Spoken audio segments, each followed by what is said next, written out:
Hello दोस्तों, please मेरा YouTube channel subscribe करें। एक जमाने में एक वसी और अरीज जंगल में एली नाम का एक उकाब और सिल्की नामी मकली रहती थी। एली दरख्तों की चोटियों के ऊपर बुलंद हुआ, उसकी गहरी नजरें नीचे की हर हरकत को देख रही थी। दूसरी तरफ रेशमी पत्तों के दरमियान नाजुक जाले काता है, पेचीदा डिजाइन बनाता है जो सुबह की ओस में हीरो की तरह चमकता है।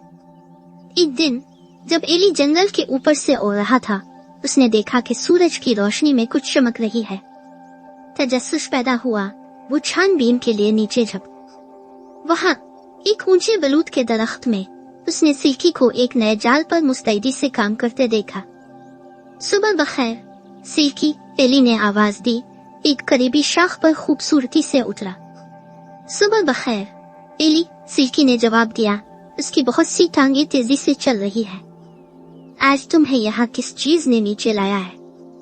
मैंने आपका खूबसूरत जाल ऊपर से देखा और मुझे करीब से देखना पड़ा, एली ने नाजुक धागों की तारीफ करते हुए कहा। आप इतनी पेचीदा चीज कैसे बनाते हैं? सिल्की फखरिया मुस्कुराई। ये सब कुछ सब्र और दुरुस्तगी के बारे में है। मैं छोटा हो सकता हूँ, लेकिन वक्त और कोशिश के साथ मैं अजायबात पैदा कर सकता हूँ। एली ने सोचते हुए सर हिलाया। मैं तुम्हारी महारत की तारीफ करता हूँ सिल्की, लेकिन मुझे बताओ, क्या तुमने कभी ये ख्वाहिश की है कि तुम मेरी तरह उड़ सकते, ऊपर से दुनिया को देखने और अपने पैरों के नीचे की हवा को महसूस करने के लिए? सिल्की ने एली के सवाल पर गौर करते हुए तवक्कुफ किया। मुझे लगता है कि उड़ना दिलचस्प होगा, लेकिन मुझे अपने जाले बहुत पसंद है। वो आपके वसी आसमान के मुकाबले में छोटे लग सकते हैं, लेकिन वो मेरी दुनिया है। और आपका क्या होगा एली? क्या आप कभी ये चाहते हैं कि आप मेरे जालों की तरह तफसीली कुछ तख्लीक कर सकें? एली ने कहता लगाया। कभी कभी मैं करता हूँ, लेकिन मेरा अंदाजा है कि हम दोनों अपनी अपनी खास सलाहियतों के लिए मौजू है। शायद हम एक दूसरे से सीख सकें। इस दिन से एली और सिल्की बेहतरीन दोस्त बन गए। एली अक्सर सिल्की का काम देखने के लिए नीचे की तरफ लपकती थी, इसकी दुरुस्तगी से मुतवज्जे होती थी। बदले में सिल्की ने एली को सब्र और छोटी पेचीदा चीजों की खूबसूरती के बारे में सिखाया। एक दिन एक जबरदस्त तूफान जंगल में लपका। आंधी चल रही थी और बारिश के साथ मूसलाधार बारिश बरस रही थी। एली पहाड़ों में ऊंचे अपने घोंसले की तरफ उड़ गया, लेकिन वो अपने दोस्त सिल्की के बारे में सोचना नहीं रोक सका। वो जानता था कि तूफान उसके नाजुक जाले को तबाह कर सकता है। जैसे ही तूफान गुजर गया, एली वापस बलूत के दरख्त की तरफ उड़ गया। इसने सिल्की को एक शाख से चिमटा हुआ पाया। इसका जाला फटा हुआ था।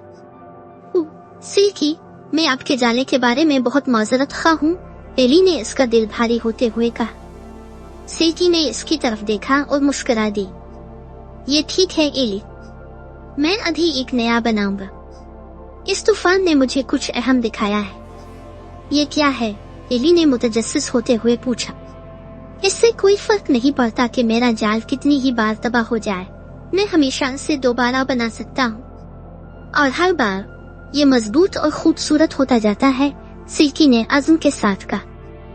एली सिल्की की लचक देखकर हैरान रह गया। तुम वाकई काबिल जिक्र हो सिल्की, मैंने तुमसे बहुत कुछ सीखा है। और मैं तुमसे, एली, सिल्की ने गर्मजोशी से जवाब दिया। तब से एली और सिल्की एक दूसरे का साथ देते रहे। इनकी दोस्ती हर गुजरते दिन के साथ मजबूत होती गई। एली ने छोटी छोटी चीजों में खूबसूरती की तारीफ करना सीखा, जबकि सिल्की ने अपने इर्द गिर्द की दुनिया की वसअत को कबूल किया। एक साथ उन्होंने दरियाफ्त किया कि हकीकी ताकत अंदर से आती है और दोस्ती किसी भी तूफान का मुकाबला कर सकती है। और इस तरह उकाब और मकली खुशी से जिंदगी बसर करते रहे, हर एक दूसरे की मुनफरद सलाहियतों से मुतासिर होकर यह साबित करता है कि सबसे मुख्तलिफ मखलूकात भी बेहतरीन दोस्त बन सकती है। हेलो दोस्तों, प्लीज मेरा यूट्यूब चैनल सब्सक्राइब करें।